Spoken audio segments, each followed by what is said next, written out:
Hi hello everyone. இந்த வீடியோவில் RPLI proposal form எப்படி ஃபில் பண்ணுறது அப்படிங்கிறத பற்றி சொல்கிறேன். ஸோ போஸ்ட் ஆஃபீஸில் நமக்கு 2 டைப் ஆஃப் இன்சூரன்ஸ் இருக்குது. ஒன்று பார்த்தீங்கன்னா பிஎல்ஐ, இன்னொன்று ஆர்பிஎல்ஐ. ஸோ ரெண்டுக்குமே தனித்தனியாக ஃபார்ம்ஸ் இருக்குது, ஓகேங்களா? ஸோ இப்போ நம்ம ஃபில் பண்ண போகிறது ஆர்பிஎல்ஐ ப்ரொபோசல் ஃபார்ம் தான் ஃபில் பண்ண போகிறோம்.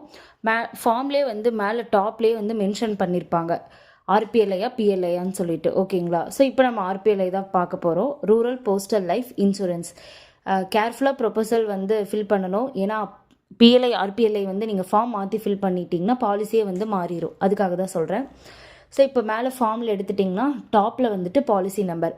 இப்போ நீங்கள் இன்சூரன்ஸ் போடுறப்பயே உங்களுக்கு பாலிசி நம்பர் வரும் இல்லைங்களா? அதை நீங்கள் மேலே டாப்பில் ரெட் இங்கில் எழுதிக்கோங்க, ஓகேங்களா? ஸோ நான் மேலே எழுதியிருப்பேன் N-P00 எக்ஸாம்பிளுக்கு நான் எழுதியிருக்கேன். ஸோ மேலே டாப்பில் எழுதிக்கோங்க. அப்படியே கீழே வந்துட்டிங்கன்னா ஃபஸ்ட்டு எடுத்த உடனே ஏஜென்ட் ஆர் அட்வைசர் கோடு, அது நம்ம பிஎல்ஐ ஏஜென்ட் ஐடி வச்சுருந்துருப்போம், அந்த ஐடி மென்ஷன் பண்ணிக்கங்க. நெக்ஸ்ட் அப்படியே கீழே பார்த்தீங்கன்னா ஏஜென்ட் ஆர் சேல்ஸ் பர்சன் நேம்னு கேட்டிருக்கோம். யாரோட ஐடியோ அவங்களோட கீழே அவங்க நேம் எழுதிக்கோங்க. மேலே ஏஜென்ட் ஐடி யாருக்கு கொடுத்துருக்கோமோ அவங்களோட நேம். இது ஒன்று பிபிஎம் இல்லைன்னா ஏபிபிஎம் ஓடுதாக தான் இருக்கும், ஏன்னா கமிஷன் வரும். நெக்ஸ்ட்டு பார்த்தீங்கன்னா group leader and name and code, அது லீவ் பண்ணிடலாம், அது தேவையில்லை. Next proposal date. நீங்கள் எந்த அன்னைக்கு இன்சூரன்ஸ் உங்கள் டிவைஸில் ஓப்பன் பண்ணுறீங்களோ அந்த date, same date of declaration. Next policy type இஏ. நான் போட்டிருக்கிறது என்டோமெண்ட் அஷூரன்ஸ் பாலிசி, ஸோ அதில் டிக் பண்ணிக்கிறேன். நெக்ஸ்ட் அப்படியே கீழே வந்துட்டிங்கன்னா ப்ரொபோசர்ஸ் டீட்டெயில்ஸுங்கிறது யார் இன்சூரன்ஸ் பாலிசி போடுறாங்களோ அவங்க details, mister, missus or miss எழுதிக்கோங்க. நெக்ஸ்ட் அவங்க first name, then middle name, last name. இதில் பார்த்தீங்கன்னா ஐடி என் நேம்லேயே போட்டிருக்கேன், தென் பாலிசி என் நேமில் போட்டிருக்கேன். ஸோ தான் சேமாக இருக்குது. நெக்ஸ்ட் ஆதார் நம்பர், அவங்களோட பேன் நம்பர் அதை மென்ஷன் பண்ணிக்கோங்க. Next father or mother name, 2 பேர்த்தில் யாராச்சும் ஒருத்தருது. ஸோ நான் ஃபாதர்ஸ் நேம் டிக் பண்ணிவிட்டு ஃபாதர் நேம் எழுதியிருக்கேன். ஃபர்ஸ்ட் நேம், மிடில் நேம் இருந்தால் middle name, then last name. Next அப்படியே கீழே வந்தீங்கன்னா ஜெண்டர். இது ப்ரொபோசர் யார் அக்கௌண்ட் ஓப்பன் பண்ணுறாங்களோ, பாலிசி ஓப்பன் பண்ணுறாங்களோ அவங்களோட ஜெண்டர், ஓகேங்களா? நெக்ஸ்ட் அவங்களோட date of birth, then marital status அவங்களது. அப்படியே கீழே ஸ்டாண்டர்ட் ஏஜ் ப்ரூஃப், அதுக்கு இதில் ஏதாச்சும் ஒன்று சப்மிட் பண்ணுறதா கேட்கும். ஸோ பேன் டிக் பண்ணிக்கோங்க. நெக்ஸ்ட்டு ஃபார் ஃபீமேல் ப்ரொபோனன்ட் ஒன்லி, அதில் அந்த காலமில் கேட்டிருக்கிறத நீங்கள் ஃபில் பண்ணிக்கோங்க. சப்போஸ் மேரிட்னா என்னமோ அது, இல்லைன்னா நோன் கொடுத்துக்கோங்க. நெக்ஸ்ட் அப்படியே வந்தோம்னா காண்டாக்ட் டீட்டெயில்ஸ், அதில் கரெஸ்பாண்டன்ஸ் அட்ரஸ் கேட்டிருப்பாங்க. ஸோ ஃபஸ்ட் எடுத்தோன்னா உங்கள் ஆதாரில் என்ன அட்ரஸ் இருக்கோ அந்த அட்ரஸ் எழுதிக்கோங்க, வித் மொபைல் நம்பரோடு எழுதிக்கோங்க. Email ID optional. நெக்ஸ்ட் அப்படியே இதில் ரைட் சைடு சேம் அதே அட்ரஸ் தான் அப்படின்னா டிக் கொடுத்துக்கோங்க மேலே. Next proposers occupation and income details, நீங்கள் என்ன ஆக்குபேஷனோ அவங்களோட ஆக்குபேஷன் போட்டுக்கலாம். நெக்ஸ்ட் அவங்க PAN number, then monthly income. Next அப்படியே நாமினேஷன் டீட்டெயில்ஸ் கேட்டிருப்பாங்க. ஸோ கீழே name and address of the nominee. So யாரை நாமினியாக போடுறீங்களோ அவங்க நேம் வித் அட்ரஸ். நெக்ஸ்ட் அவங்க மேலா ஃபீமேலா, அவங்க டிஓபி, அவங்க ஆதார் நம்பர் கம்பல்சரி, அவங்க ரிலேஷன்ஷிப், தென் ஷேர் எவ்வளோ, அவங்க மொபைல் நம்பர், அப்புறம் email ID. Email ID optional தான். ஸோ இதுதான் ஃபஸ்ட்டு பேஜ். மொத்தம் 6 பேஜஸ் இருக்கும். ஸோ ஃபஸ்ட்டு பேஜில் இது தான் இருக்கும். அக்கௌண்ட் நம்பர் பாலிசி நம்பர் எழுதுறீங்க, ஃபோட்டோ ஒட்டிக்கணும், ஓகேங்களா? அந்த கார்னரில். ஸோ ஃபார்ம் இப்படி தான் இருக்கும்.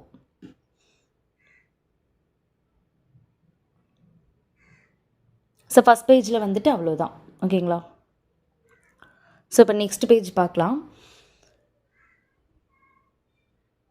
செகண்ட் பேஜில் மேலே இருக்கிறது விட்டுருங்க. அந்த நாமினி சப்போஸ் மைனராக இருந்தால் அந்த காலம்லாம் ஃபில் பண்ணுவோம். ஸோ இப்போ கவரேஜ் டீட்டெயில்ஸ் பார்க்கலாம். மெச்சூரிட்டி ஆகிறப்ப என்ன ஏஜோ அது நான் ஒரே காலமில் எழுதிட்டேன், நீங்கள் பிரித்து எழுதிக்கோங்க. Next policy term, some assured எவ்வளவோ அதை எழுதிக்கோங்க. நெக்ஸ்ட்டு ப்ரீமியம் டீட்டெயில்ஸ், மந்த்லி எவ்வளோ கட்டுறாங்கங்கிறது. நெக்ஸ்ட்டு கேஷ், அடுத்தது கேஷ். சப்போஸ் இப்போ ஐபிபிபியில் பண்ணுறாங்கன்னா ஆன்லைன் சூஸ் பண்ணிக்கோங்க, இல்லைனா கேஷ் தான் வரும். நெக்ஸ்ட்டு ப்ரீமியம் பேமெண்ட் மந்த்லியா, குவார்ட்டர்லியா, ஹாஃப் இயர்லியா, இயர்லியா. மந்த்லின்னா நமக்கு தெரியும், குவார்ட்டர்லியாக இருந்துச்சுன்னா போட்டுக்கோங்க 3 months once, half yearly 6 months once, yearly 12 months once. Then proponent's health information, இதில் கம்பல்சரி ஃபில் பண்ணணும். சவுண்ட் ஹெல்த் அட் ப்ரெசென்ட்னா நம்ம குட் ஹெல்த்தில் தான் இருக்குமான்னு கேட்டிருக்கு, எஸ் கொடுத்துருங்க. மற்றபடி இந்த காலமில் படித்து பார்த்துட்டு இது மோஸ்ட்லி நோ தான் வரும். ஸோ எல்லாத்துக்குமே நோ டிக் பண்ணிக்கோங்க. நெக்ஸ்ட் அப்படியே கீழே வந்தீங்கன்னா அந்த டேபிள் விட்டுடலாம். எனி ஃபிசிக்கல் டிஃபார்மிட்டி, அதுக்கு நோ கொடுத்துக்கோங்க. செகண்ட் பேஜ் இவ்வளோ தான். மேலே வந்து சப்போஸ் நாமினி நீங்கள் போடுறவங்க மைனராக இருந்தால் அது ஃபில் பண்ணுற மாதிரி இருக்கும், இல்லைனா அது தேவையில்லை. அந்த காலம் கவரேஜ் டீட்டெயில்ஸ்லேருந்து ஃபில் பண்ண ஸ்டார்ட் பண்ணிக்கலாம். ஸோ இவ்வளோதான் செகண்ட் பேஜில். நெக்ஸ்ட் அப்படியே தேர்ட் பேஜ் போனீங்கன்னா declaration of proponent, account policy open பண்ணுறாங்க இல்லையா, அவங்கள டிக்ளரேஷன். அதில் வந்துட்டு ஐ பக்கத்தில் யார் வந்து பாலிசி ஓப்பன் பண்ணுறாங்களோ அவங்க நேம், நெக்ஸ்ட் அவங்க டாட்டர் ஆஃப், நெக்ஸ்ட் அவங்கள என்ன ஏஜ். ஸோ அதில் ப்ரொபனன்ட் சிக்னேச்சருங்கிற இடத்துல எல்லாமே பாலிசி போடுறவங்களோட சைன், எந்த அன்னைக்கு போடுறீங்களோ அந்த டேட். நெக்ஸ்ட் இப்போ சப்போஸ் இல்லிட்ரேட்டாக இருந்தால் அந்த 10th காலம் ஃபில் பண்ணுவோம், இல்லைனா இல்லை. Next 11 declaration by agent or sales person. இதில் வந்துட்டு யாரோட ஐடியில் போடுறோமோ அவங்களோட information, PBM or APBM name, next வந்துட்டு உங்கள் agent ID, then working as APBM or PBM, எந்த பிஓவில் ஒர்க் பண்ணுறீங்க, அண்டர் எந்த எஸ்ஓவோ அந்த SO name.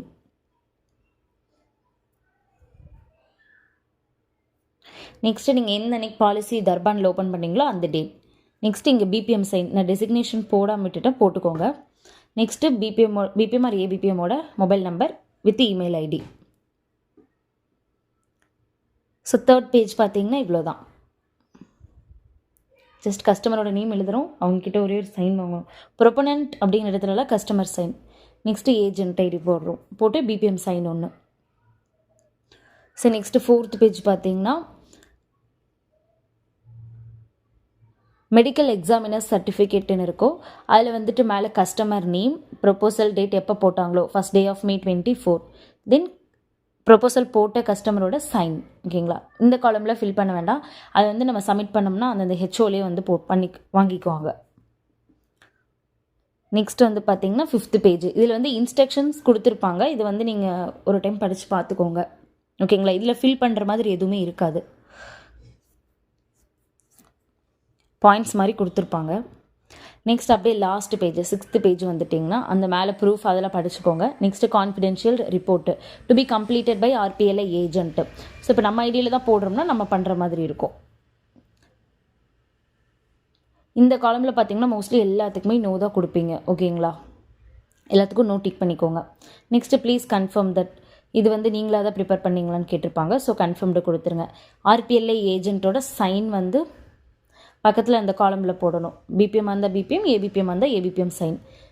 Next agent ID இங்கேயும் கேட்டிருப்பாங்க. நெக்ஸ்ட்டு மொபைல் நம்பர் எழுதிக்கோங்க. ஸோ எல்லாருமே ஏஜென்ட் ஐடி வச்சுருப்பீங்க. பிபிஎம் ஆர் ஏபிபிஎம் யார் வந்து கஸ்டமரை பிடிச்சிங்களோ அவங்களோட ஏஜென்ட் ஐடி போட்டு ஃபில் பண்ணுவோம். இன்சென்டிவ் வரும் இல்லைங்களா, அதுக்கு. ஆர்பிஎல்ஐக்கு பார்த்தீங்கன்னா ஃபஸ்ட்டு ப்ரீமியம்லேருந்து 10% வந்து இன்சென்டிவ் வரும். இது எல்லாத்துக்கும் தெரிஞ்சிருக்கும். ஸோ இவ்வளோ தான் வந்து ப்ரொபோசல் ஃபில் பண்ணுறது.